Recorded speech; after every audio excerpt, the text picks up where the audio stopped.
So yeah, let's get the party started. Thanks everybody for coming out on a chilly February evening. I'm delighted to be here as always. Big gratitude to our friends and partners at Barnes & Rose Hill for making this beautiful space available. We'll be doing more programming with them throughout the year. We've done programming here previously. It's always a pleasure. So Morgan, thank you for being a value partner, and thank you for making this awesome space available. For those of you that don't know me, I recognize a lot of faces. So real quick, my name is Shaun Murphy. I'm the executive director of 1455, which is a nonprofit literary arts organization. In addition to trying to do free programming throughout the year, we're working right now on renovating a series of historic buildings in downtown Winchester, Virginia, that we hope to open later this year or early 2021, with the goal of being a year-round writer's retreat where up to 10 writers at a time can come and spend 2 to 6 weeks having time and space to create and work on their own projects as well as interact with other writers. And I'm really excited to announce that our second annual Summer Literary Festival is going to occur this summer in July. And the theme of that festival and of this year is storytelling. And so on one hand, as creatives, it's very general, very broad, but I think one of the reasons that we chose this topic is because there's so many ways to interrogate and think about what does that really mean? And is storytelling in the realm of the creative field? And the answer to that, of course, is yes, but it's a lot more than that. And I think what we're hoping to talk about tonight is really looking at narrative and how both the teaching of it in the academic realm has changed and not changed, but also how it impacts society. Because I think as we move into an increasingly digital era, a case could be made that everyone and their way they present themselves and interact online, everyone's constantly telling their own story. So I think storytelling can no longer be associated with a writer with a typewriter making up stuff. It's really part and parcel to the human experience. But I think certainly we reserve right for celebrating the creative aspect of that. So when I wanted to kick off this series on storytelling, which we're hoping to continue throughout the year and feature at the festival, I thought right away of my friends and colleagues who are all associated with George Mason University, which is my alma mater, and I'd like to introduce them. But as you'll see from the introductions and the subsequent conversation tonight, each of them has overlapping experience and expertise in how to teach and talk about narrative and storytelling, but they also have some pretty distinct vantage points that they come at it with. So all I really want to achieve tonight is have an interesting discussion and kind of interrogate and maybe complicate what does it really mean if we talk about storytelling and how that matters. And as I always say at these events, I'd like them to be interactive, so we'll save room at the end for questions, but it's an intimate group. If you've got questions or comments throughout, raise your hand and we'll bring you in. So I want everyone to have questions answered, and I definitely want to showcase these experts and give them ample opportunity to answer any questions that anyone has. So without further ado, let me introduce my distinguished panel of friends and experts. Directly to my left is Jennifer Disano. She serves as the executive director of the Osher Lifelong Learning Institute at George Mason University, aka OLLI Mason, which is a nonprofit membership-driven organization offering 600 educational courses per year to over 1,200 members, serving retired individuals aged 55 or better. As chief spokesperson for the organization, she regularly gives speeches and media appearances to support the outreach of the organization. To her left, Debra Lattanzi is a folklorist specializing in critical race, sense of place, and Appalachian studies. She teaches digital storytelling, Appalachian folklore, American and Latino folklore, sense of place, and body lore.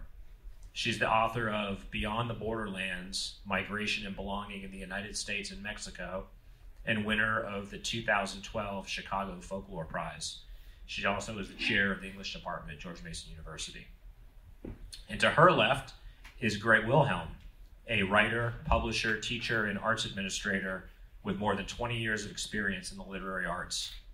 He founded the City Lit Project and is currently director of George Mason University's MFA program. Please join me in welcoming my panel. So I'm going to start with a quick story, and then we'll kick it open. But let me try to maybe set the theme for where my head is at, thinking about storytelling as a motif, both for tonight and this year, and just in general, as someone that wants to create a 24/7 environment where we are celebrating and inspiring and nurturing storytelling. So, let me tell you a story. The discovery of the first cave drawings offers conclusive evidence of at least one thing. The power of narrative has been with us as long as we've been able to communicate. 1455 takes its name in celebration of the year Gutenberg began printing books, arguably the single socio-political advancement of the millennium. Without this miracle, the act of storytelling would remain, at worst, an oral tradition, at best, reserved for an elite class that controlled both the creation and dissemination of information. As such, in 1455 and going forward, knowledge, literacy, and an appreciation of cultural traditions were advanced practically overnight. Stop me if you've heard this one before. The internet was a pretty big paradigm shift as well. Arguably, it represents the most significant innovation since Gutenberg's press. With the internet, anyone can be a writer, editor, or content provider in 2020. And our world on macro and micro levels is not getting any less diverse either. Showcasing multiple perspectives, including traditionally marginalized voices, is not merely an enriching a proposition, it's good business too.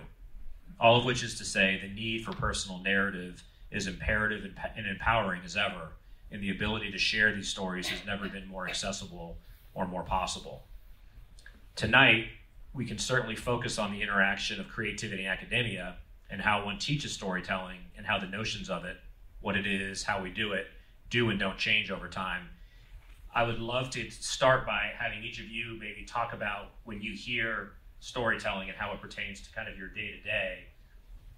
What does that make you think of in terms of how you define it and what it brings to bear? And then we can get into the ways it has or hasn't changed and many other questions. And we can start, whoever wants to start. We don't have to go in order. Well, I'll start since I'm sitting right next to you, Shaun.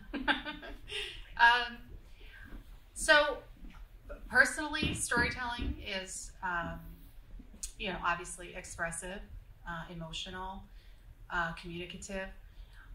But the group that I serve are the 50-plus community, the retirees, people who've, had a lot of life experience, but maybe not a lot of opportunity to tell their story. They've been busy working, and now that they're retired, there's a lot of reflection that happens, and storytelling becomes a really important vehicle to satisfy this internal need that we have to kind of think about our lives and what has happened and what the impacts have been. And that's just one little piece, like memoir.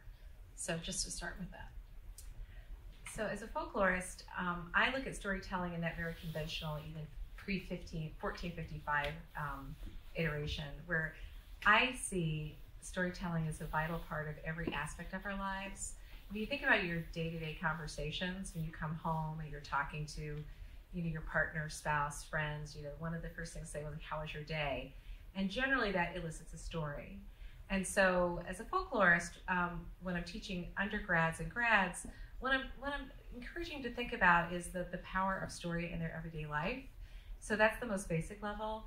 And then how to harness that story to accomplish whatever goal they might want to accomplish. Whether that would be, let's say, a political candidate who has a story to tell, or a student who's going out for their first job interview and the first question is, tell me about yourself. In 1997, I was a sort of entrepreneurial young book publisher in Baltimore, starting a new company, new publishing house in Baltimore. And one of the first lunches, one of the first meetings I had with a potential author was a little old bookstore owner in West Baltimore, which was a quintessentially Jewish neighborhood. and introduced by a columnist from the Baltimore Sun who I had worked with at Johns Hopkins University Press. So this columnist knew that I was looking for new projects to publish, and so he introduced me to Leo Breatholtz. And Leo was a Holocaust survivor, and so we had lunch together in a deli in West Baltimore. And over the course of this lunch, Leo tells me about his harrowing and heroic journey from being a young man in Austria and escaping, being on a train headed to Auschwitz, but escaping through a small window, and telling about eventually ended up working for the French resistance, jailed a few times, a lot of stories, a lot of ventures between 7 years on the run in Europe. And towards the end of this lunch, he sort of is checking me out. I'm like feeling him out as far as, can this be a book that I want to publish? He's been telling these stories for years and years in Baltimore, but there's not a book, and why now? And he's kind of like feeling me out as far as for whether I'm the right kind of person to be publishing the story. And he then, at the end of his lunch, he reaches into his breast pocket and pulls out the yellowed Jewish Star of David that was sewn to his clothes that he kept throughout his 7-year journey in war-torn Europe, and kept with him all these years. And he puts it on the table there in the deli. And the hair on the back of my neck stands straight up. And I'm like, this is a story that needs to be told. This is the book that came out of this. Because he wasn't a writer, so he worked with that journalist from the Baltimore Sun to help him write this book. And it's about his journey, 7 years on the run, after escaping from that train and literally jumping into the dark French countryside. And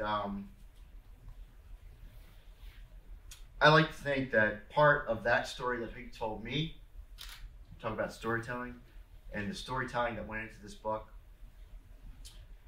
it's made me a better person. It's made me a better man and a better human, because I'm not a Jewish Holocaust survivor. I've gone on to publish a few other memoirs by people who aren't me. And I think the power of storytelling is building bridges between these stories about people you may have not otherwise encountered or come across. Although you might know about lynching in the Eastern Shore of Maryland, you obviously know about the Holocaust. But when you come to a story like this, this story has established some sort of empathy in me and an ability to understand this kind of story better than I would have otherwise. But not just because I published it, because really from that lunch, because he told me the story. And that's the power of storytelling. And hopefully, through all of those stories, we become better people for hearing it and embracing it and understanding it. Wow, thanks for sharing that, Gregg, and thanks for the work you do and have done on behalf of storytellers. I think one way we can frame, so one of the things that fascinates and maybe obsesses me is this idea of the so-called good old days, where I want to say in the 20th century, that what Gregg's talking about, there were some pretty defined paradigms in terms of why do you tell a story, why do you read a story, and generally there was a sense of awareness and empathy that awakened, and you'd learn more about something that you wouldn't otherwise know, and maybe learn more about yourself in the process.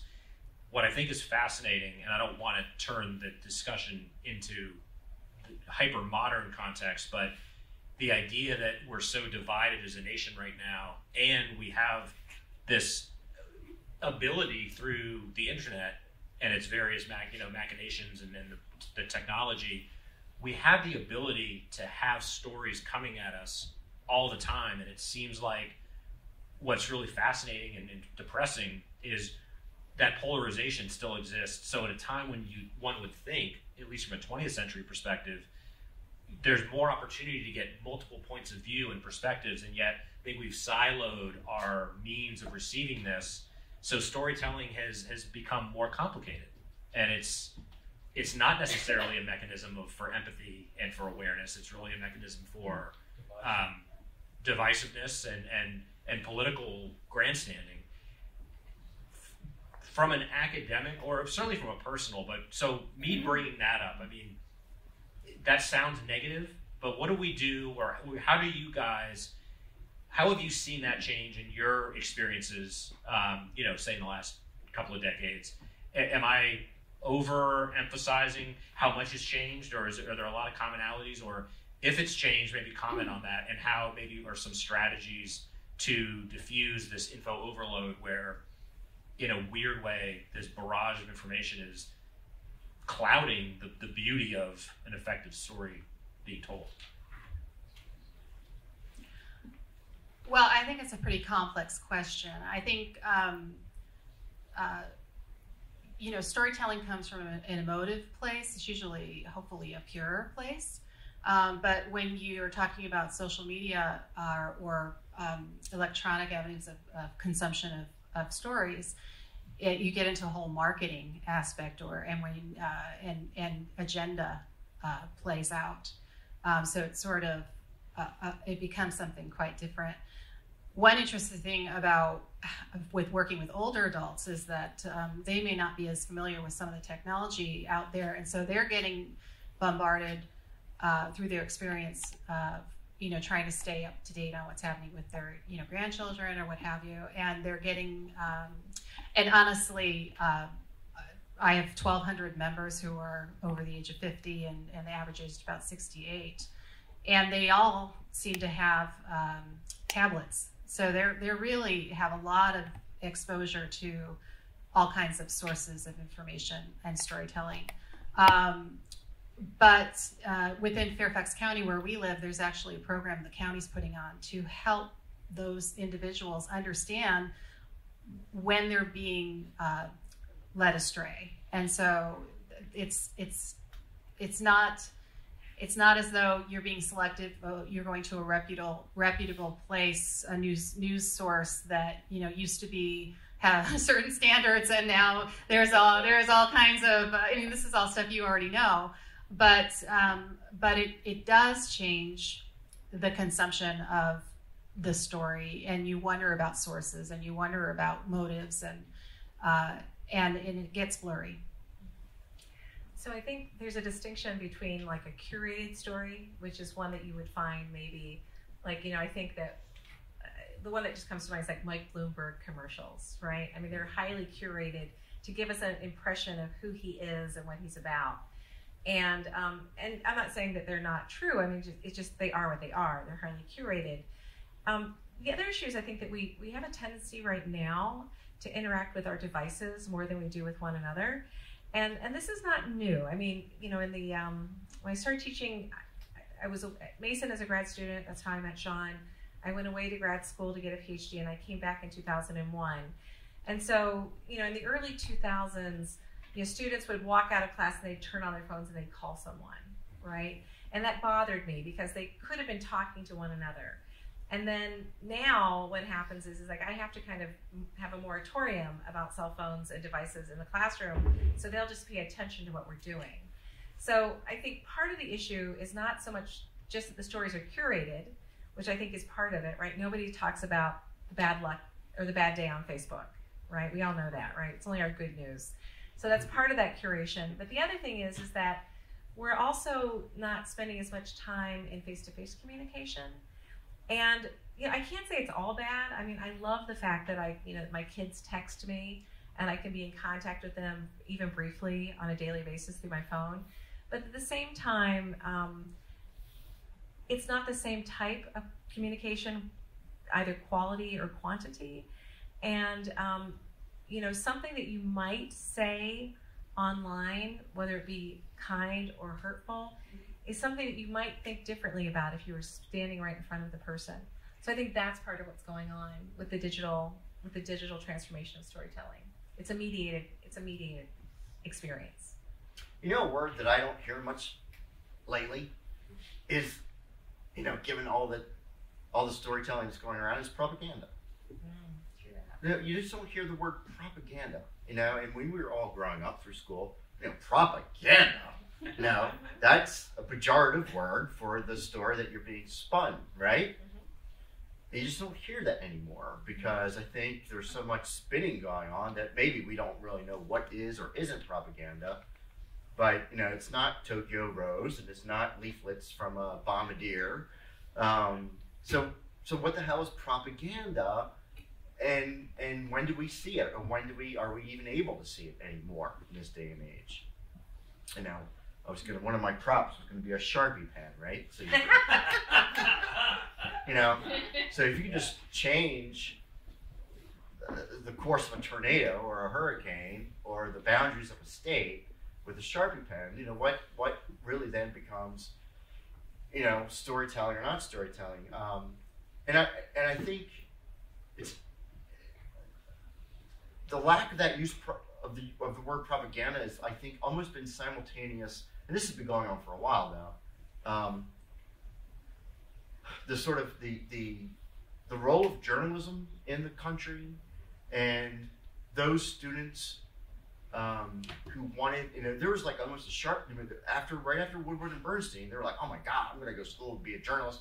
I'm going to learn how to do that, right? Now it's I'm going to learn how to be, and no offense, but learn how to be maybe a sportscaster at ESPN or a journalist. Just kind of changed, right? So we've got sort of a it's a situation that's multi-fronts, diction and our definition of terms.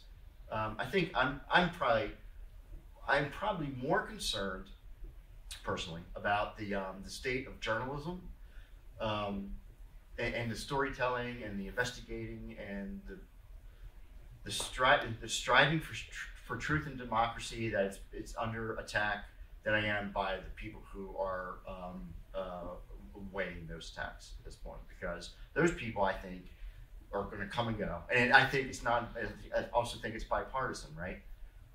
But journalism is something that I've always, for one, have a high regard for it, and I'm concerned by its degradation, its demise. Yes, question. Don't the details of your story depend on the lens that you apply? Oh, sure. And the first rule of journalism is what? Yes, and you can take the lens of the Washington Post, or you can take the lens of Fox News. But there's that sort of objective, and I know that's a very odd word too, right? They're trying to maintain an objectivity to any given story, because it's part of our democracy, right? Well, the other thing I was wondering too is that it's not just objectivity; it's verification. Like, if you watch All the President's Men, right? One of the things that they keep saying is we need two confirmed sources. We just can't print something because somebody says it. And I think that I think that some of our journalistic outlets are not journalism. There's Commercial. Thank you. Or they're spokespersons for a political party. Sure. And, and I think you can see it on Fox, and I think we've seen it on MSNBC, right? I mean, it happens on both sides. So, I think that there's been an assault on journalism, and I think that democracy and journalism have to go together, right? I mean, we have to know what's going on, and we have to know, there has to be some way of verifying that, not just someone's opinion. I just to kind of talk a little bit more about the online bombardment that we're all subject to. Clickbait, partial titles on things. I mean, our attention levels are shorter. Our desires are revved up because we start to get this polarization, and so we get more invested in our side, and we stop communicating and sort of orbit each other, and that's a very, I think, unhealthy place to be. And I think that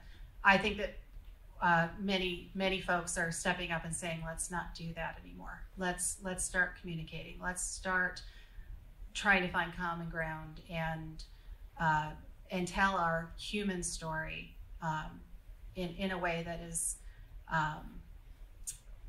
listens, because that's the number one thing when you're telling a story. You want to be heard, and you're hoping that the person is listening to you.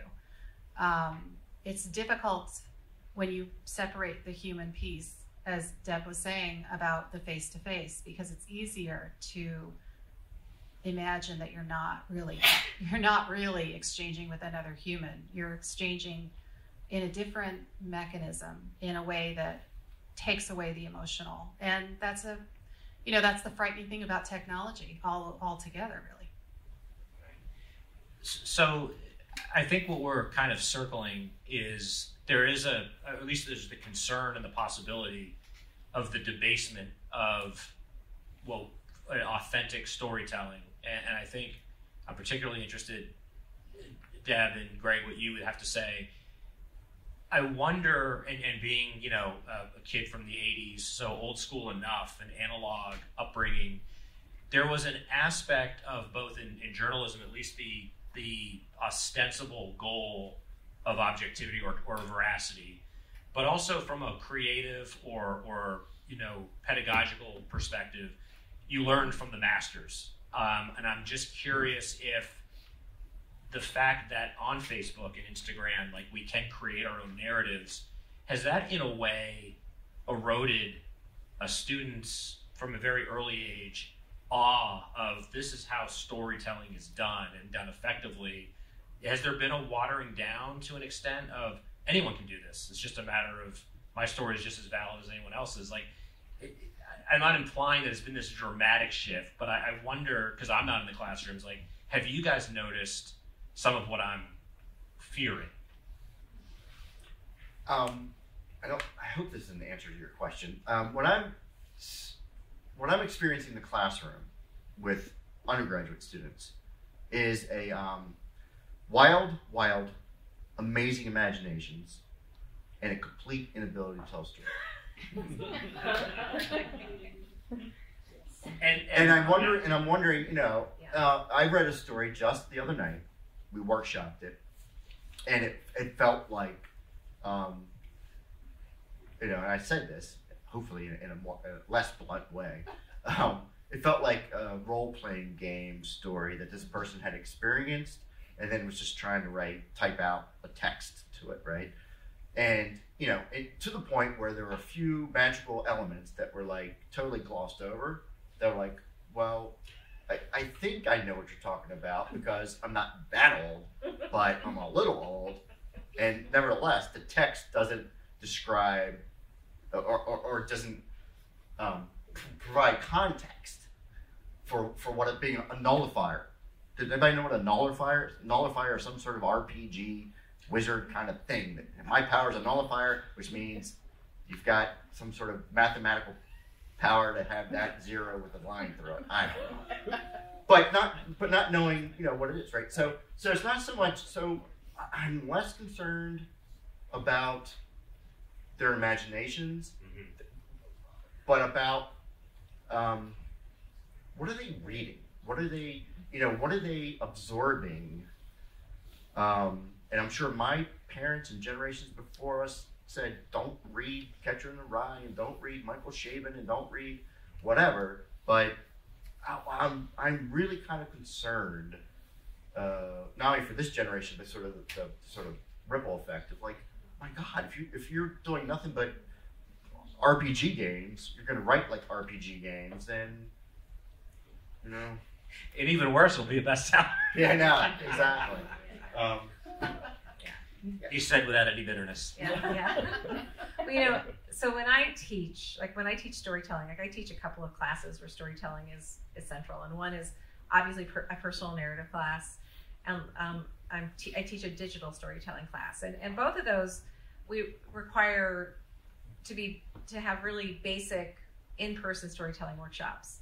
And so one of the things that I find is, there are two requirements. One is they have to create a story, and they have to storyboard it, and they have to get it ready. and then they have to perform it for the class. And I remember the first time I did this, about 6 years ago. I had a pretty large size class, and so the students were really upset that I was going to make them come up and tell a personal story. And there was one student in particular in the class who didn't think she could do it. Like she was actually a returning student, so she was about my age, and you know, she'd had a kind of a hard life, and she really didn't want to do it. And I said, you know, Kristen, I said, I know you're afraid, but I said, I also know you can do it.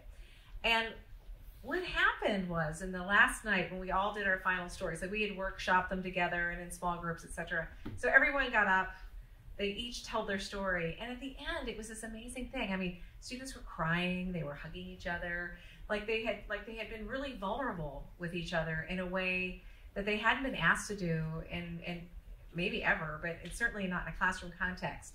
And so it gave me hope that, you know, like it kind of demonstrated like there is still real power in actually standing up in front of a group and in a sense kind of bearing witness to your own life experience. And in some of these, like we had certain, like Kristen was an example, she was divorced and had a horrible relationship with her adult children, but we also had students who, you know, had pretty sheltered lives and still told these really amazing stories. So, you know, I think that it's a matter of it's still all there. We just have to dig deep to find it.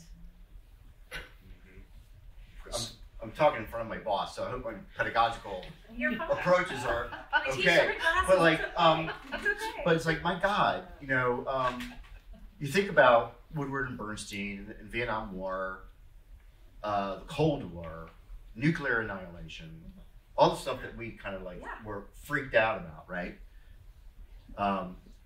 Our students are dealing with gender fluidity, significant mental health problems, current political situations, one way or another, whether you're for or against, it's significant. Climate, you know, melting away, and I'm like, where is this in your writing? You know, where are you writing about elves killing each other? And but maybe that's there, and maybe this is like the first step, and maybe, you know, maybe this elf is gonna change the climate. But I'm often like, I'm a little like, I see a disconnect between what I was like freaked out about and writing about at their age and what they're writing about or not writing about. But like you said, like maybe we need to dig a little deeper and mine a little deeper, because I think they're fully aware, and almost to the point where maybe their writing is almost sort of like their own little internal dystopia. I want to kind of go over here because real life is kind of effed up right now. And maybe that's the case, I don't know. But I often struggle with, like, when it comes to storytelling, you know, for any given generation, I'm like, why aren't you writing about, you know, even if it's like, boy, it's really, we didn't sleigh ride this Christmas because it hasn't snowed. You know, even like subtle things like that. And so I'm a little, but I don't know what that, just trying to point to it. But I think that's actually a really important point, though, because, you know, I think that they're afraid to talk about some of this stuff. I think that they're afraid, I mean, like, we had a presidential search this year, and we're really happy. We got this really great new president. His name's Gregg. Look him up. Mason's really lucky to have him. But there was some real tensions. And some students came to some of the Board of Visitors meetings saying that they wanted to be able to have an input in the presidential selection process. And one of my colleagues who was in charge of this, like, was really condescending to the student, which really broke my heart. But then one of my other colleagues, this actually makes me really happy, that person who was condescending was not in my department. I just want you to be sure of that, because had she been in my department, she and I would have had a little sit down. But in any case, my colleague stood up and he said, he goes like, I'm just appalled at how you talk to these students.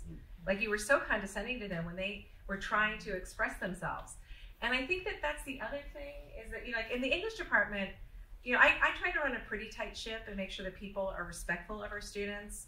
And if they can't be respectful, then I tell them maybe they should look for something else to do with their lives. Right on. Well, I mean, it's just the way it should be, right? We're there. We should be there to nurture and support and educate them. In any case, not nurture like a mom, but you know what I mean, like encourage their growth. And so I think sometimes that's the other thing, is that sometimes these kids have probably been stomped down. Like people say your voice doesn't matter, your story doesn't matter. So I'm going to be quiet because I'm going to. That's a good point.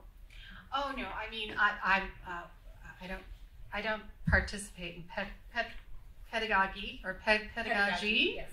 Depends if you're, I guess, British or not. Yes. I coordinate these lectures and events and things with our students, and we have wonderful people like Dr. Shutika who come and teach for us. We do a lot of writers' workshops. We do memoir writing. We have poetry writing. We also do a lot of theater and literature. And our students, my adult students, take a lot of pleasure from all of those types of enjoyment of storytelling. And I do have, and in fact, we have within our writers groups, our memoir and poetry and other writers groups, they publish a little document, OLLI Inc. every year. And there's a story or two in here I'd like to share with you. But I did reach out to those particular groups to find out, to let them know I was going to be participating on this panel, and ask them, what does storytelling mean to you? What is your experience within the classroom at our organization? And I did get a couple of responses. So I'll tell you, I'll read one or two. Reading fiction takes you away from the stresses of everyday life, introducing you to places and scenarios you have never seen or imagined before. Nonfiction serves as a classroom for lifelong learning, giving context and details about today's world and sometimes lighting a fire for action on issues of concern. Both enrich the mind and soul. Both are indispensable no matter what stage of life. And I have another from a former colonel, retired colonel from the Army. Colonel? Okay. And he's actually a poet who's won several awards. And I have one of his poems here, but I'll just read his testimonial. Storytelling was important to me as a child because those who did not allow me to hear what I could anticipate, imagine, or expect in my life. Books were grand expansions of my world, but they couldn't answer questions, or as could a teller of tales. It was no matter if these were absolute truth or fully fictive. They were real, understandable, and applicable to me and my pals as a sort of preview of life that long afterwards expanded our conscious world. Today, where I co-chair OLLI's poetry workshop, I'm the giver, not the receiver. I tell tales now, not so much from imagination, but hopefully useful experience. These have become poems that serve to validate who I am, was, and hope to be, an exactor of imagination and a guide to a decent life. Wow. Yeah. That's amazing. That's good stuff.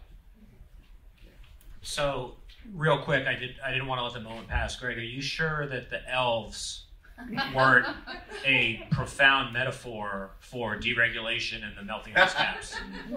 Maybe not. No. So that does bring up something. Your point is very well taken. But I also, we were talking at dinner. We were half joking about reaching certain ages and being children of different generations. And I do want to acknowledge and be cognizant of, there were things when we were kids that were old-fashioned, whether it was the 45s, with the black and white movies. So I'm not implying that there is the continuum, of course, but I'll make a confession, and I'm not embarrassed, but it's genuine, but it is a little bit disturbing. I recently revisited a Joseph Conrad story that I loved when I was in my 20s, and I could barely get through it, and so there is an element of, and it's kind of the reverse though, right? You think, well, I'm getting older and more mature, so I can appreciate the way the stories were told and just the obvious mechanism for narrative. And it's a diary, and of course but I could see in everyone's mind, but I'm telling first person. Those things didn't bother me in my 20s, and now they're really troublesome. So I think just in that alone, we can take a step back and kind of interrogate. There is the continuum of, we're always the next generation is going to be old people saying, the young people don't know what we're doing. But I also want to be blasé. I think what you're talking about is craft and understanding how to play an instrument before you're soloing. So there's a little bit of both. But what do you think about that? You know, that reality that things that were cool when we were younger are really not cool now. Well, I was literally thinking about that, Shaun, like the demise of vinyl being the end of music, but now you stream it, right? Or the demise of network TV, and now, my God, TV, unlike we've ever known it before, is chock full of fabulous narratives, books. You know, the death of a novel, the demise of books, and now podcasts, or even right now there are like so many great books out right now. There's really some interesting, challenging books out right now,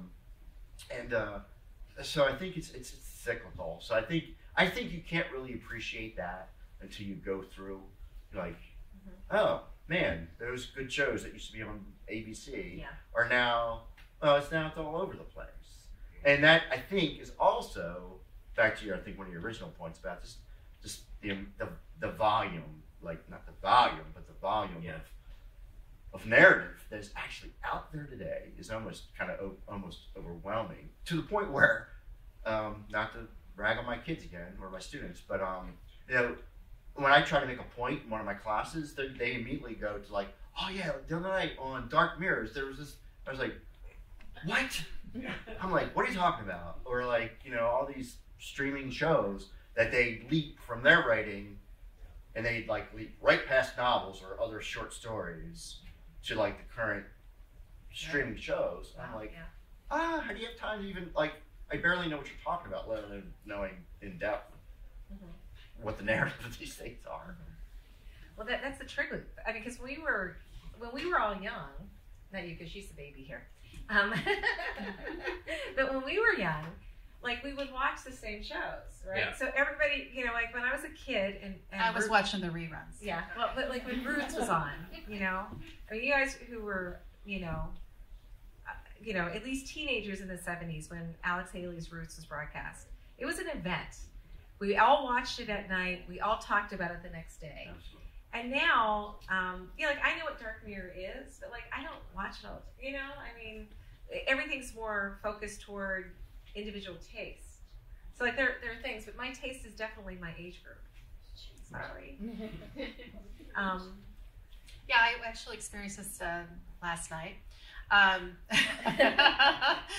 When my husband was flipping through the Netflix options, and there were stories, millions of stories, and not one satisfied him. So we were sitting there for an hour flipping through all of the different options, and I just got exhausted. It has to do, I mean, storytelling is personal, whether what you choose to spend your time enjoying. I have a book club, which I recently left because the 9 other people who picked books throughout the year were picking books I didn't want to read.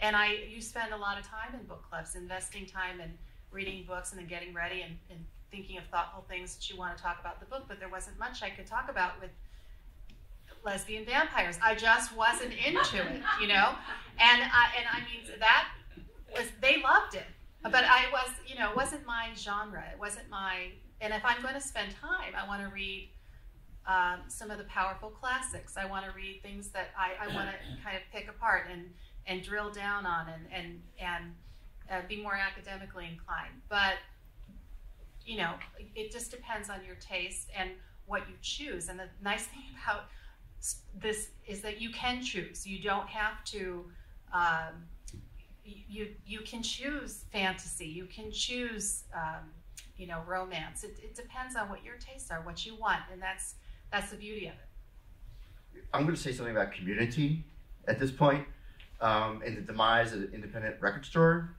Because if it weren't for hanging out at record stores and actually like with LPs and like doing that, like flip, and someone knowing your tastes and saying, oh, I think you might dig this band called The Clash or something, right? Like, oh my God, and it like changed my life.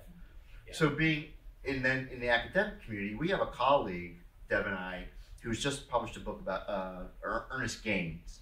And he's been asking my help for some things, and I've been talking to him.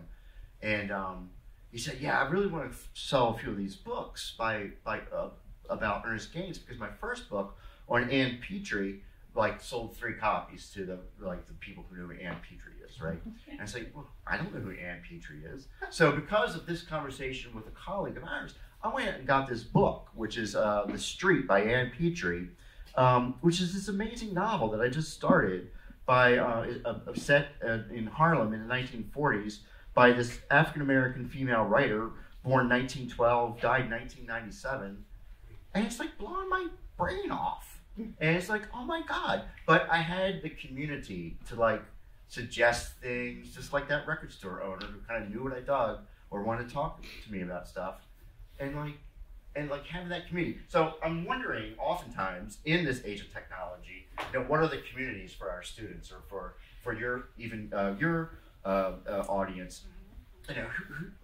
Who are you saying, hey, you should read this person, you should listen to this music, you should check this out, this is neat, because we all get into that Apple Stream and we all listen to the same silent music that my kids are listening to now. That is just which is fine if they like it, but where are you gonna ever hear oh, you like this? Maybe you should listen to this, kind of thing. I work with younger children, so I work in elementary school, and I have a teenager and a 10-year-old.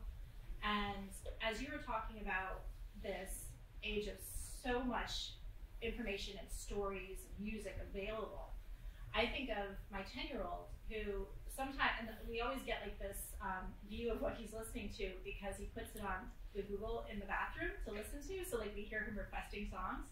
But he listens to, songs from the cartoons that he watches, but he also listens to 70s rock.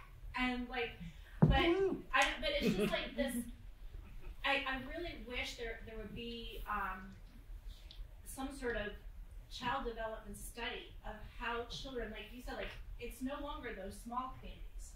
It's either these very large people I don't know communities, or sometimes it's also the electronic algorithms, right, which are Alexa's telling you. Totally. Oh, you like this, you might like this, and they're not that far off. You know, but just like these children who have grown up with this technology, have they been adapting so fluidly to it? I would love to see how is that adapting to how they pick what stories speak to them. I would love to see a study of that. How they bounce around between these different tastes, and does there need to be at some point almost a course of study for children growing up in this environment where they can get out of their silo? Does that have to be something new looked at putting into education so that they can bump out of those silos a little bit?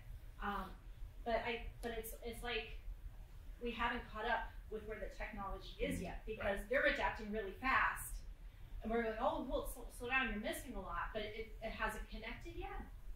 I don't know if that makes sense, but Totally. Well, I think it's how would I know about Robinson Davies and the Fifth Business, a Canadian author with a book published in the 60s or 70s, if it weren't sitting on my sister's bookshelf and I stumbled across it, right? Because now everybody's books are here on their devices. How would I don't like Yes, I don't like Jethro Tull, but I know about Yes, and I know about Jethro Tull because it was the albums that was standing there in front of my brother, right? You just offended half. I know. But I know This about panel is over. Don't worry, I know about them. And so, but now, what music do you like? Huh? I can't hear you. Did you ask a question? All my ear is going right into my ear. So there's no, even in your home, there's less of a bookshelf or a record thing, or you.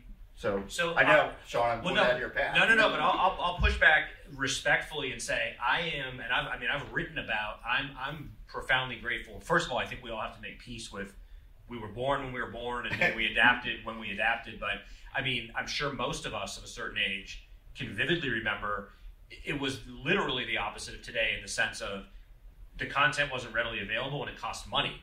So for someone that was obsessed with music from a pretty early age, I had to pick that record that month or that quarter, and then I lived with that for backwards and forwards.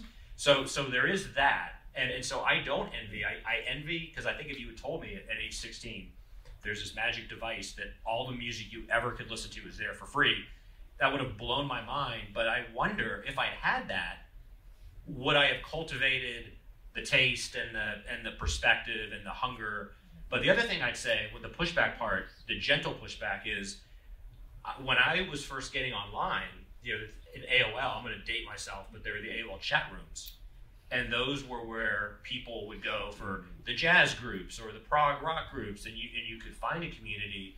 So that was actually what might have been an isolated, like me sitting listening to my Jethro Tull CDs, literally, with maybe knowing there's one other person in the world that liked it, suddenly finding these communities and recommending.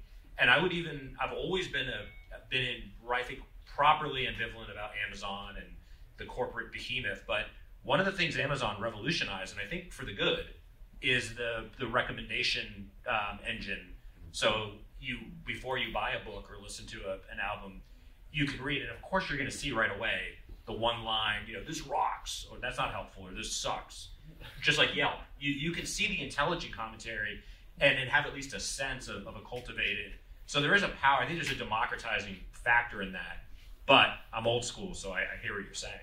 Going back to what you talked about your record store, you go in and you're going through the albums, and somebody says, "Well, if you like that, you might like this." And I saw that band in a concert, and you're getting facial expressions and maybe a story about the band, the storytelling, so that goes on. And everything being online, on demand right now, the algorithm, they don't care about that. They're trying to sell you something. They don't buy it Amazon, buy it Apple, buy it this. There's no story there. It's a marketing tool. And so I'm not as much concerned about. Yeah. Well, that's the algorithm. You tell a story for a reason, to get a laugh, make a point, or get it off your chest. Well, I just want to thank you also for your comment. I think that's an arena that is so new that I hope our colleagues in education are looking into that, you know, in terms of what their approach, and I'm sure they are, doing research on how technology influences, you know, development of thought, you know, development of what you're going to believe and what you're being inundated with. And it's scary because the kids don't have perspective that we do, having, you know, through the generations learned that there may be false information out there. There may be, you know, there may be other recommendations other than what Alexa's giving you, right? And so that's a really terrific observation. But I have to give props to libraries. You know, libraries have been around forever.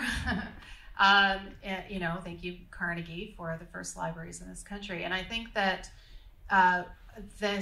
they were like the first Google, you know, I mean, you go to the library, you have a reference person, you have resources, you have content, you have the ability to validate, and you have access publicly for everyone. And so there's not that, you know, believe it or not everybody has a smartphone. Not everybody has access to Wi-Fi. You know, we live in a very privileged community, in this kind of Washington, D.C. area, external suburbs. There are places not too far from here, just over the hills, that don't have what we have. And so that's a big segment of the American community that can't relate to a lot of what we're discussing here because they don't have access to it. But they have libraries. And you can rely on that, and you would hope that that continues, and that is where you're going to find, you know, your recommendations and your books that are on the shelves for free, so that you can take them down, take them home, and read them and explore. And that's the saving grace. And I think it's important that as we talk about technology and how it influences stories, we also keep in mind that that's really not everybody has that. Can I say something? Sure. I agree. Our electronic world is pretty stupid and ridiculous, and it wants to take over. But the person that I am today, I am because of the people that raised me, the people that I met, the people that I was friends with, people I disliked. That is what made me what I am today. I didn't have Amazon, Google as a child. but have confidence in your children, because what another human being says to you and the stories that they tell you will influence you more because it's real. You know, we could talk about the internet all night, but the storytelling is really important. The stories that I heard from my grandfather, I remember almost perfectly today. You know, those things I couldn't get on the internet. Oh, I did see a beautiful video once about storytelling, and this was in another country, Indonesia, somewhere far away. The people lived in huts made of straw, and they had a tradition of storytelling. So if someone went away and came back, it was required. There was no getting out of it. You told your story. And so I saw a video of a young man telling the story, and it was beautiful, and I couldn't understand a word that he said. But he was so expressive. He used gestures. He was almost dancing. And everyone was listening, and everyone was excited, and their eyes were bright, and it was gorgeous. So, you know, and I saw that electronically. But because it was real, and it was a person telling a story, and telling it amazingly well, Right. it stayed with me forever. So, let's get back to it. Hey, listen, I'm all over it. I push that every day. I mean, it's one of the weird, you know, it's one of the weird aspects of living in the modern world. I think we all know what we want. I think we want to have more time with real people. I think we want to have better relationships with one another. We want to have, you know, we want to be known, and we want to know other people. And yet, we keep making decisions that kind of take us away from those things, right? I mean, like, I know for me, you know, like, you know, my kids are grown, which is really great. It's like having adult kids is the best thing ever. And, you know, so I have more time now than I did like 6 years ago when I was running my kids around all the time. And even so, like, I'm still really busy. And I would like to have like more nights like tonight. Like, we've been having fun. This is great. You know, but I don't always make the decision to make it happen. And, yeah, I guess I keep waiting for like some miracle that's going to make us all kind of just turn around and say, I guess let's do this intentional thing. And maybe that's what 1455 is going to do, right? It's going to start bringing people together to tell real stories and have real experiences. For sure. So for sure, and we can get back to that. But one thing, just before I forget, and to be very genuinely optimistic, when you brought up Netflix, that is a great example. And you talking about Roots, Deb. We shouldn't lose sight of the other side of this coin, which is that in the 70s and certainly previous decades, it was a much more monolithic, much more narrow definition of who got to tell the stories, how the stories were disseminated, how you got past the gatekeepers. So one of the things that I've said a lot over the years, like as a tech analyst and then a writery type person, the idea that we're inundated with content is not a paramount concern to me. Because to me, that's like going to a grocery store and you see all the junk food. You're like, you don't have to choose that. You know what you're there for. To me, the fact that the mechanisms of storytelling, so that, I mean, Roots is a dumb example because that was an epical, wonderful, but I mean in terms of the movie of the week or whatever, the Three's Company or... Yeah. But now... You're not the Three's I'm not. In fact, my wife's going to kill me for that. But I was just thinking Seven's most popular. But the idea that still was probably a white executive deciding what was the narrative that was going to define us as Americans. And now, despite all the garbage, which, you know, there always has been in music, certainly, but at least now there's the possibility of underrepresented voices having a chance. Doesn't mean that they're going to find that audience, but certainly 25 years ago, there was no chance. So to me, there's a tremendous optimism in now Netflix is kicking network TV's ass in terms of quality. And I think you look at a show like The Sopranos, just for example, and maybe that's not the best example, but I don't think Sopranos would have been on network TV. And now it's celebrated as arguably one of the best TV shows. So that just showed it was a new paradigm. So there's a lot of different ways that stories can get told, and that's a beautiful thing. And props to The Wire, maybe to HBO. Yeah, The Wire, yeah. And, That was great.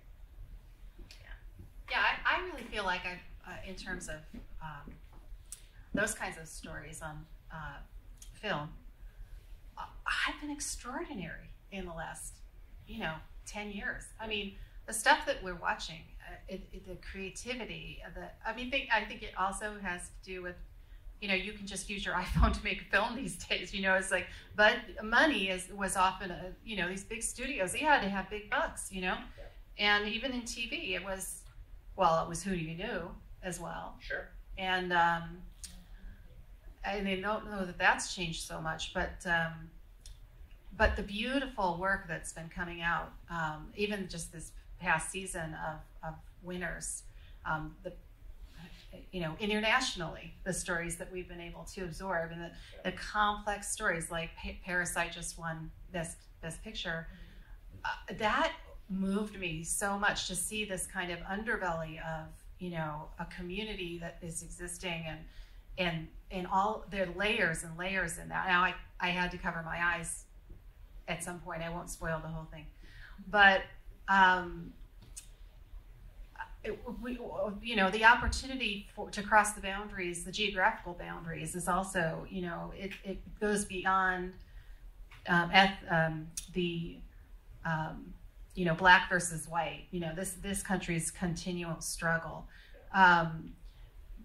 Gender is there's a huge acceptance and awareness of sexuality and how, but also this sort of international human experience that, depending on where you live, can be brutal or it can be, fantastic.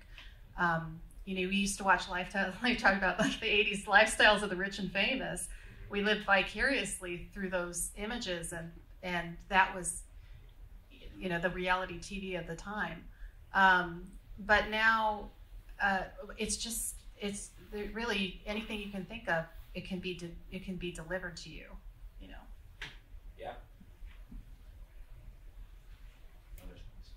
Something else that just occurred to me for some nerd cred. It literally just hit me.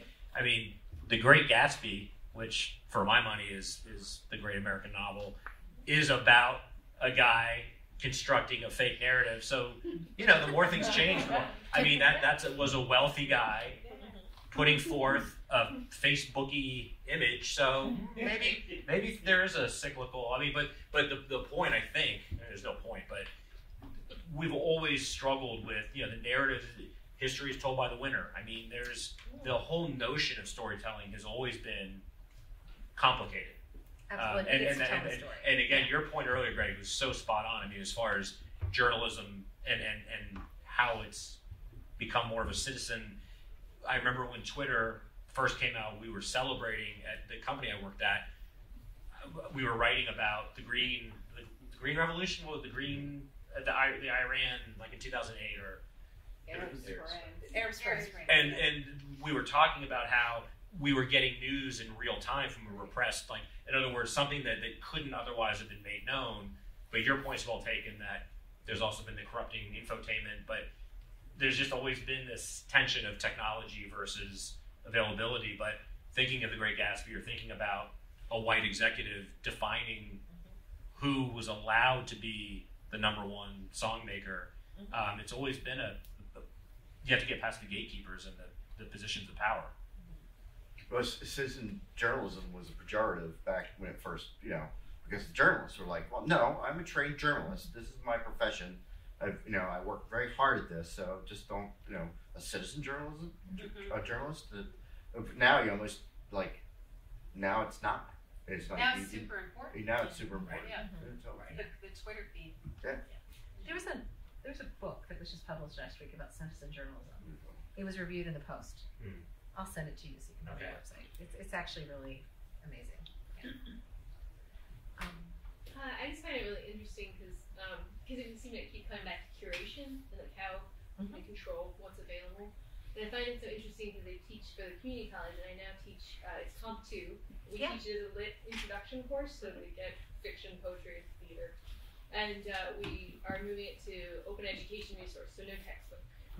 And so it's my job to essentially build a textbook, which freaks me out because I have my MFA, and so I'm very aware of where things are available.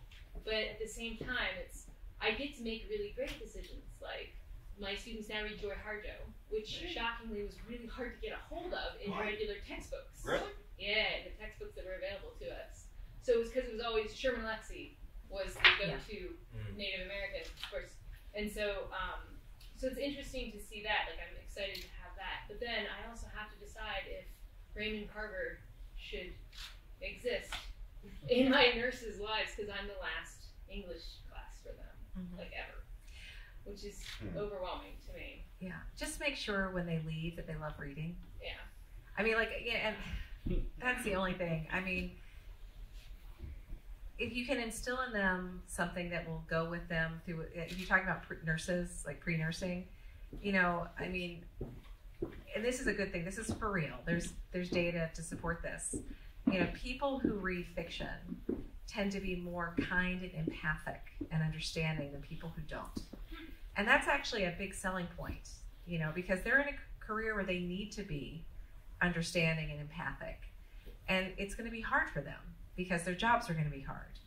And so anything you can do to instill that love that will help them as they go through is, I mean, because that's the thing that worries me is that, you know, like America, the last time the NEH did a study on this is, you know, the number of adults in America reading is shrinking, but the people who do read a lot.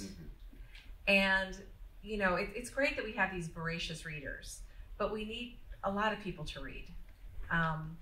If nothing else, just for the health of the country, because, you know, people are kind of mean right now. And go global. Yes. I mean, go global Yes. with your reading. I know that, but Well, not only because of the enrichment of the reading experience, but you're training nurses, you're teaching nurses, you're doing, I mean, it's across the board. yeah, Everybody. but like your patients, your audiences that Yeah. you serve are going to be global, right? So it's okay to kick out Carver. oh my God, to the curb if you want. Yeah. Sure. I mean, You can change it every semester, right? Oh yeah, I wish I had that kind of time. Yeah. But you might want to pick, I don't know how many stories they read. Well, it has to be free in an online environment or through our library free, which also is the next complication. of Right. this. And we get maybe about 6 to 8 short stories in the section. keep Carver's The Cathedral. The Cathedral, not Popular Mechanics. It's a good argument to make. Yeah. But what I would say is get a corpus of things Good that point. you know you can get access to Yeah. and experiment with it. Yeah. So let's say like you have 20 stories that you know you could get. Because I mean that's what I do. I mean, like I change up my courses every semester because I'll try it. Like, will this work? You know, like this semester I had my students read The Watchmen. And it's the first time I've taught it as in this intro to the English major. And it worked really, really well. So it's not an open access resource though. What counts as reading? More than 140 Sure, I'll carry know that outs. answer. Yeah. Right? I'd say, you know, I would say anything, you know. As you know, because you know me. I know you like to read nonfiction. I don't read books. You read nonfiction and you read long form journalism. Yeah. I But think you that know, counts. does it count? Of course it counts. Oh, definitely. Of course it counts, especially the places you're reading it. Well, but then You're reading the that's, New Yorker, you're reading the Atlantic, you know. but that's I will count the articles in Golf Digest, okay? now those are the most important. The Golf and Golf Digest. But no, I do And think, Golf I mean, Memoir. that was A another long thing. walk spoiled. We have a wonderful writer at Good walk Mason. spoiled. Yeah. Yeah. Tim Denevi, he's a nonfiction writer, and he does his work, you know, kind of crosses over to literary journalism, and so like I think that there are a lot of really great writers in the journalism field who are writing things that, you know, have true artistic merit. And I would say along the lines of the Netflix and the Amazon, blogging was a dirty word, and it probably is again now. But there was probably a decade there where we were getting a whole new genre of memoir type writing that, in terms of gatekeepers and even newspapers or magazines with the best intentions, like there's a definitive amount of inches they could use. Another great ramification of the digital era is there was more space to include these other stories. So that's another example of a type of writing that 20 years ago wasn't even conceivable, but it's opened up doors, and I think has exposed us. I know it's exposed me to voices I wouldn't otherwise hear. So you don't need to just read fiction or even nonfiction, but encounter all these different voices that have a place of prominence that 30 years ago was impossible. This might speak to you, Gregg. I have a 21-year-old son who's a student at George Mason, and he's studying global conservation. But when he's not doing homework, he is 100% reading online these fantasy forums where he gets to interact with the author. So you read a piece, and then you give feedback to the author, and then you can go back and see if the author took your advice or you could add to the narrative essentially. And he's obsessed and has been for, I think he found this when he was in middle school. And I find it really fascinating that this is what absorbs him. This is, and I feel like it's a very healthy thing, but yes, there are goblins.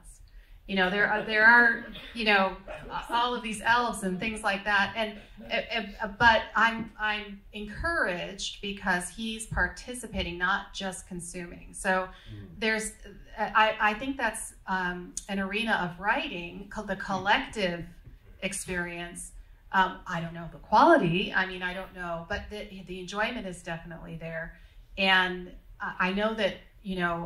Malcolm Gladwell has, he's an economist, has a theory about you do something for 10,000 hours, you kind of become an expert. I mean, he's got his 10,000 hours, So I'm hoping that one day he'll emerge and, be interested in other types of writing. But it's wonderful to see that there's some joy being had on these types of forums.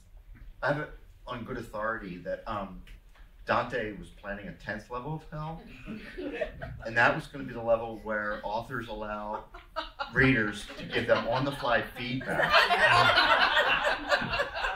where they're trying to create their goddamn piece of art. So that said, I kind of dig that. I don't think I want to be in that level of hell.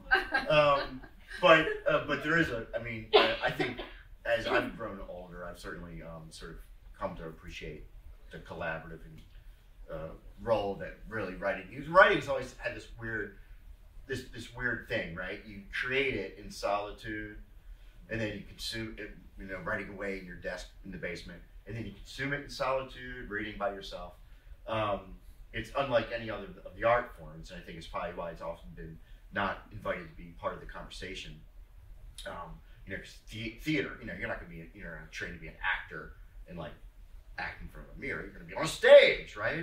Or music, right? You don't practice the guitar for hours and hours and hours to play, in the basement. You want to be, but writers, right? It's like, there's a little thing in my basement, and then eventually at the end, that's the beginning of the process, and at the end of the process is someone reading their book in the book cozy of their window, right?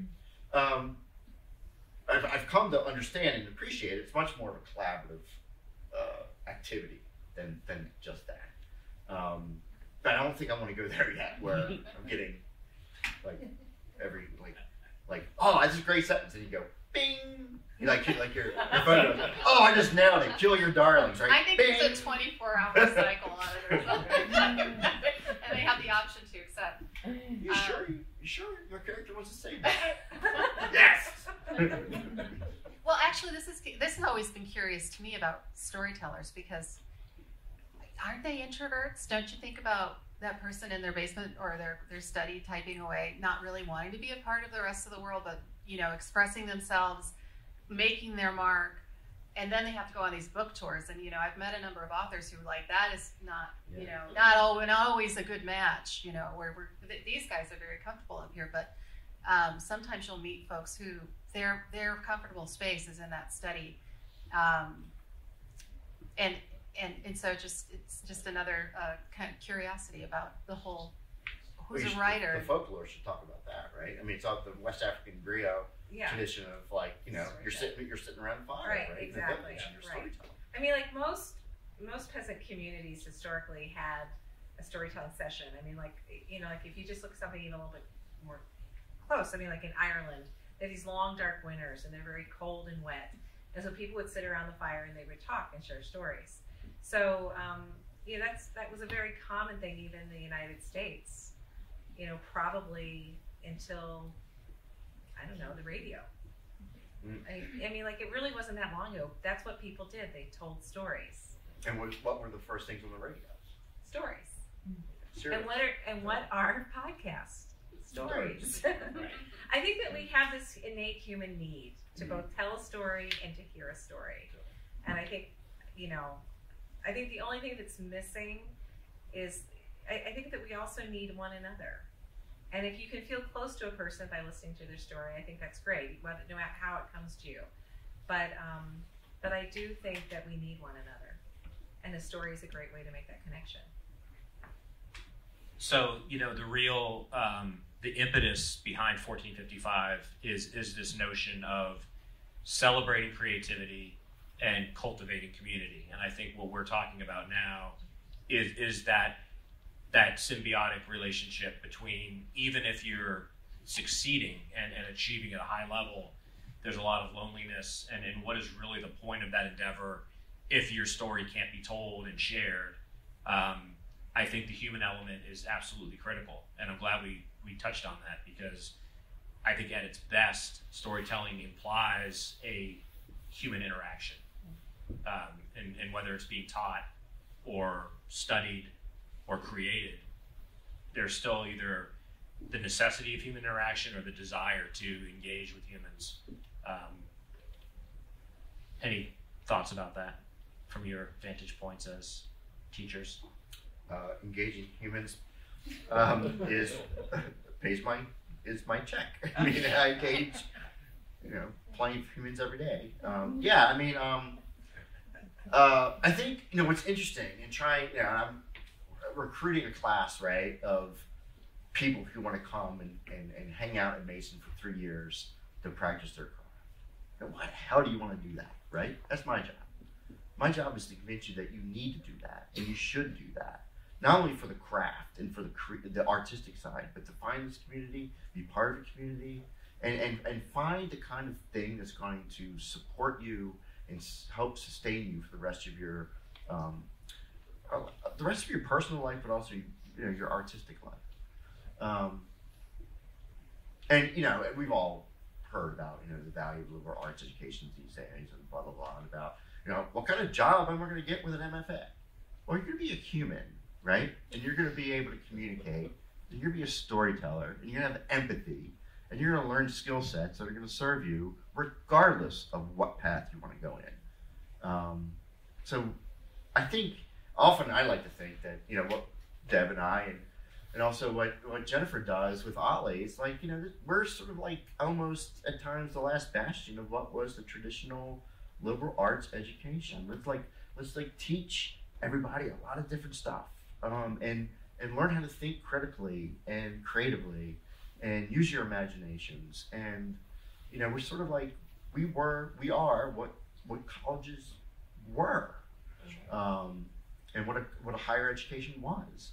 And that's all great, all this other stuff. Our new boss is an engineer, right? Yeah. So, you know, obviously we're going to make sure he doesn't forget the A in STEAM, right? It's not all that STEM. But yeah, I mean, that's sort of like what gets me up every day, as far as, you know, because higher education is just crazy, right? And it's often, you know, you wonder, like, wow, is this even sustainable, you know, model? But yeah, it's the students we deal with, and you know, and the elves. I'm in it for the elves, you know, because I don't care if you write about elves. Just write about elves with trying to figure out the elfin condition, right? Whatever that may be. Deeper. Yeah. Well, I feel privileged every day when I go to work because I have an amazing group of wonderful people who have a wealth of life experience and stories that they share with one another to help each other through their own life experience, through the stage of life that they're in. That helps me and others to learn, and sort of. I don't want to be too profound, but I really think that there's a lot of health and wellness that can be had from telling your story, being around people who are telling stories, feeling that you're being heard at a time of life when you might start to feel like you're disappearing a little bit, and so that adds value to the community because you are feeling heard, you are feeling valued, you're being validated, and so that's what pays my check, and I enjoy it, and I think it's good work, and I think that we are all aging. That's the one thing that is true, and we want to be healthy and thriving as we grow older, and this is one way which I have witnessed where you're having tremendous health and wellness from experiencing a lifelong learning program and reaping the benefits of that kind of community. So yeah, I hope to be an old lady someday. That's my goal. The alternative isn't very nice. So in any case, I